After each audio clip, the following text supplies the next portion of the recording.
Iniimbestigahan na ng Bureau of Fire Protection ang sanhi ng pagliyab ng isang SUV sa EDSA, Guadalupe.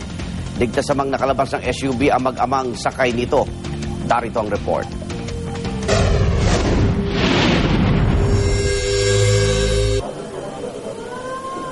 Sa gitna ng rush hour sa EDSA, bigla na lang nagliyab ang SUV na ito sa bahagi ng Guadalupe northbound sa Makati, pasado alas 5:30 ng hapon. Kwento ng ilang saksi, nagsimula raw ang sunog sa ilalim ng sasakyan.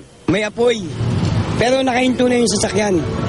Tapos yung babae, yung anak, biglang lumabas papunta ron. Yung tatay naman, mga 3 minuto bago nakalabas.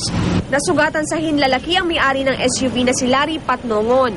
Ligtas naman ang anak niyang babae na kasusundo lamang niya sa eskwela. Maswerte na lamang daw at hindi nag-autolock ang mga pintuan ng SUV. Na-shock yung anak ko, nakita ng mga pinuta. Never ka naman nagka-problema dito sa sakit. That car has been with me for the last 12 years. Iniimbestigahan na ng Bureau of Fire Protection ang sanhi ng sunog. Isa sa mga tinitingnan ng mga fire investigator ang battery terminals ng SUV. Sisilipin din ang maintenance records ng sasakyan. Bumigat ang trapiko sa EDSA northbound hanggang mahila na ng MMDA ang nasunog na SUV pasado alas 7 ng gabi. Para sa unang balita, Victoria Tulad, reporting.